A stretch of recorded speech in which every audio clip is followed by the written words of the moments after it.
饰品到货1吨多啊。 A ton of jewelry just arrived. There's a huge variety of styles: earrings, necklaces, rings, everything. Some even have butterfly designs.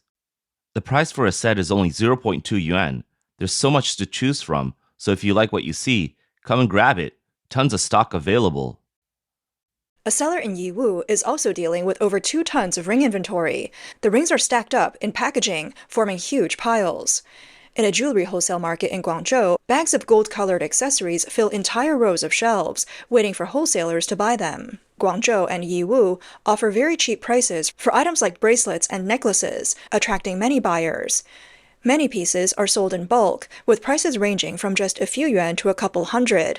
Some earrings are priced as low as 1 yuan each, but these extremely low prices often mean the quality is compromised. The metal used might be low grade, and the coating could be poor, or it could contain excessive amounts of heavy metals. These can lead to health risks like skin allergies or inflammation. If a girl always wears cheap accessories, will it make her look bad?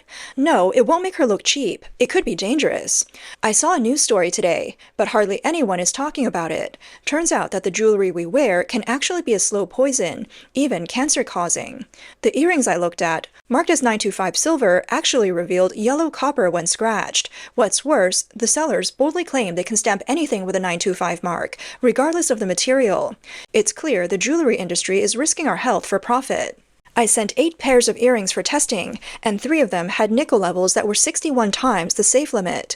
Nickel compounds are classified as cancer-causing, and long-term exposure can lead to skin issues and even increase the risk of lung cancer. So while you might think you're wearing earrings, you could actually be carrying around invisible toxic metals. Have you ever noticed that some earrings look exactly the same but cost way more? Some even claim to be sterling silver, but only cost a few bucks. You buy them, put them on, and then you get red, itchy, and swollen ears.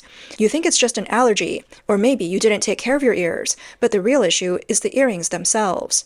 The problem is that many women just want beautiful things, and they'll buy based on looks, not caring about quality. It's not their fault, but health should always come first. On November 23rd, news about cheap jewelry containing high levels of cancer-causing materials went viral, sparking concerns about the safety of gold and silver jewelry made in China. The report revealed that of 21 samples tested, 17 had insufficient coating thickness. For example, silver coating was only 1/8 of the required thickness, and another bracelet's gold coating was just 1/16 of what it should be. But the most shocking finding was that a pair of earrings from a Guangzhou wholesale market was found to contain cadmium as its main component, and its level exceeded the safe limit by over 9,000 times. Recently, several patients have visited the dermatology department at Peking University's People's Hospital. They were suffering from red, swollen, itchy, and peeling skin after wearing alloy jewelry. Doctors diagnosed them with jewelry dermatitis. The condition is closely linked to the materials used in the jewelry, particularly metals like nickel and cadmium, which are common culprits of allergic reactions. A staff member from a testing agency in Shanghai pointed out that both nickel and cadmium are known carcinogens. They accumulate in the body over time, making it difficult for the body to metabolize them. Prolonged exposure can increase the risk of cancer. The staff also warned women not to be tempted by low prices when buying jewelry. 其实我想做今天这一个视频很久了。 I've waited a long time to create my own video on this topic, but I held back until CCTV exposed the issue. Cadmium has quietly become a core material in much of today's silver jewelry. Everyone knows that ordinary silver tarnishes and darkens over time. Standard 925 silver contains 92.5% pure silver and 7.5% copper, and is the copper that causes the color change. Consumers, however, want silver that stays bright forever, so a new generation of non-tarnishing silver emerged. Some merchants claim it uses advanced coating technology from Germany or the United States. Yet no truly safe, effective, and affordable coating exists that can permanently prevent tarnishing without costing more than the silver itself. That leaves only one practical option. As CCTV revealed, many manufacturers turn to nickel and cadmium. Nickel may trigger allergies in some people, but cadmium is far more dangerous. It is highly toxic and carcinogenic. You might ask what level of cadmium is considered safe. The answer is simple. Anything above 0.01% already exceeds strict safety limits. Shockingly, tests on some jewelry showed cadmium making up more than 90% of the entire piece. The blogger also explained two common methods used to test silver jewelry: destructive testing and non-destructive testing. Non-destructive testing only checks the surface of the jewelry, so sometimes certificates claim an item is sterling silver just because the outer layer is made of sterling silver. On the other hand, destructive testing is used for brand name items that will be sold in stores. This method involves taking samples and breaking them down for analysis, which is very expensive. Only big brands can afford this kind of testing. This is why some silver jewelry you find online might be cheap, high quality, durable, and shiny. Recent estimates that 90% of jewelry having dangerous materials above the safe limits is actually an optimistic estimate. The untested items could be even worse. Toxic heavy metals and substandard gold and silver content in jewelry are not isolated issues in China. These problems have existed for a long time. On August 23rd this year, CCTV's Economy Half-Hour program conducted an investigation and official testing, exposing these problems and raising widespread public concern. This is sand gold. It's yellow inside and out. It's made of the same material as gold, but with much less gold content. It's just a trick to fool people. Sand gold doesn't even exist. It's just a made-up name. As international gold prices remain high, a new type of jewelry called sand gold has appeared in China's jewelry market. These pieces look golden and shiny, and they're usually priced between a few dozen to a few hundred yuan. Sellers market them as an affordable alternative to real gold, using names like Vietnamese sand gold, Thai sand gold, or Myanmar sand gold to attract customers. On e-commerce platforms, these products often sell in large quantities, with sales reaching over 100,000 items, and livestream hosts claim that they're the same color inside and out, never fade, and can't be damaged by fire. This has drawn many young buyers in. However, there are serious health risks hidden behind the sand gold trend. In October, media revealed that some sand gold jewelry had nickel levels exceeding the national safety standards by thousands of times. In China, not only are metal products like gold and silver faked, but even natural gemstones like jade, emeralds, and diamonds are mass-produced and artificially created by counterfeiters. 拿一块白玉手镯，放进一锅调制好的颜料里。 Here's a stone bracelet. We're going to dip it in a special dye mixture, add some strong acid, and a bit of fluorescent powder. We need to add plenty of powder to make it shine brightly. Then we'll mix it all together and cover the pot.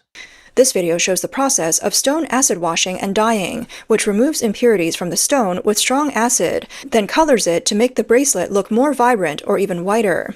But this method is harmful to health, as wearing dyed bracelets long-term can be dangerous. 是一条滴过手镯，是通过强酸浸泡处理过的。 This is a fake bracelet, treated with a strong acid. Let's shine a light on it. See? The acid treatment has destroyed the internal crystal structure, making it look transparent. This kind of bracelet should not be worn because the cracks may contain leftover hydrochloric acid. If you wear it, your skin can get red, swollen, itchy, or even ulcerate. This is an example of a fake jade bracelet treated with acid and dye to alter its appearance. While it may look beautiful at first, wearing it regularly can cause serious skin reactions due to the toxic chemicals remaining in the bracelet. 这两个戒指目前我们通过珠宝的检测结论两个戒指。 After jewelry testing, these two rings were found to have synthetic cubic zirconia. Fake diamonds come in many forms. Some are 20 yuan, 1 carat moissanite, and some are 50 cent, 1 carat synthetic cubic zirconia. At the Hangzhou Gold and Jewelry Quality Testing Center, staff examined two rings that a reporter bought from a live stream. They were sold as lab-grown diamonds. Testing showed that both stones were fake. 培育钻石的假货，现在做戏是做全套的。 Fake lab-grown diamonds are now faked very professionally. They even give you a fake certificate written in English. The ring band is stamped with 18K gold, or platinum 950, making it look real. Only after sending it to NGTC for a second test did we find out the truth. The center stone wasn't even a lab-grown diamond. It was just synthetic cubic zirconia. And the ring band wasn't 18-karat gold at all, but copper alloy coated with silver. Cubic zirconia is the veteran actor of fake diamonds. It has had many names over the years. People once called it Soviet diamond, later zircon. Professionals call it CZ. Recently, some sellers gave it a new name, high carbon diamond. No matter the name, it has spent its entire life trying to look like a real diamond. Among all imitation diamond materials, cubic zirconia offers the best value. A 1-carat CZ stone on a silver-plated copper band might only cost a few dozen yuan on Taobao, but once paired with a fake English certificate, it can sell for several thousand. Between August and November, within just 3 months, CCTV has twice used nearly identical footage, similar lab results, and similar stories of suffering consumers to expose the heavy metal poisoning chain inside China's low-end jewelry industry. These are not two isolated inspections. It's the result of decades of knowingly cutting corners, a long-running, systemic public health disaster. Those swollen red wounds and the increased cancer risks are not abstract quality issues. They are real people paying for their trust in their own country with long-term health damage. The CCP's narrative style often gives people the illusion that these are just a few bad businesses. Only when CCTV finally showed the truth about cadmium did people begin to realize the scale of the problem. Cadmium is a metal the World Health Organization classifies as a Group 1 carcinogen. One sample contained 92.8% cadmium, which is over 9,000 times the national safety limit. Faced with that number, even the most optimistic person can no longer say it's just an isolated case. Why do businesses use cadmium and nickel? Cadmium is extremely cheap. Adding it makes jewelry shinier, more corrosion-resistant, and cheaper to electroplate. Nickel gives copper alloys a cold white shine that looks like platinum or sterling silver. The raw cost of one pair of earrings can be as low as 0.6 yuan. Even if a live stream sells them for 39.9 yuan with free shipping, the profit margin is more than 30 times. In comparison, the silver material alone for real sterling silver earrings costs more than 15 yuan. So, low-quality products push out the good ones. In places like Guangzhou Liwan Plaza, Changsha Gaoqiao Market, and Yiwu International Trade City, 99% of the stalls are openly selling toxic jewelry. But none of this is new. In 2013, Shenzhen already found fake silver jewelry with excessive nickel. In 2018, Shanghai's inspections showed more than 30% of children's jewelry had excess lead or cadmium. In 2021, Yiwu was exposed for selling sand gold that was actually copper coated with gold. In 2023, the blogger Dad's Review tested dozens of popular earrings. Many had cadmium exceeded by thousands of times. After every exposure, regulators promised to take it seriously and fix the problem immediately. But once public attention fades, everything went back to the same. Some people say this shows that regulators aren't doing their jobs.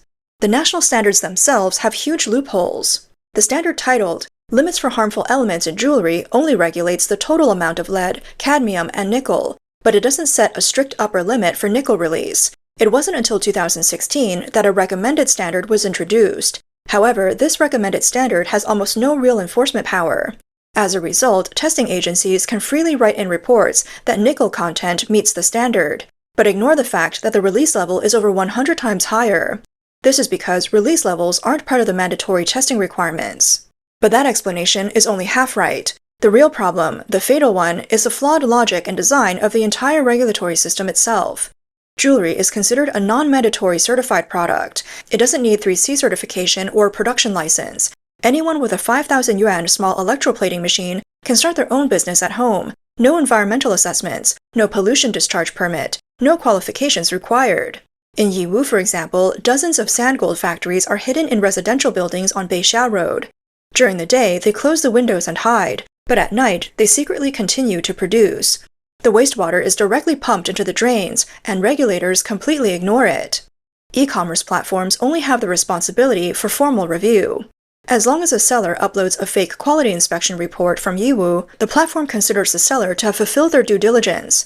In 2024, the Supreme People's Court issued a judicial interpretation, further clarifying that platforms are not liable as long as they remind sellers to provide qualifications. This effectively gives platforms selling toxic jewelry a free pass. The most ironic part is those who are supposed to regulate and manage the jewelry industry have become the accomplices. The jewelry industry is a pillar in places like Yiwu, Guangzhou, and Haifeng.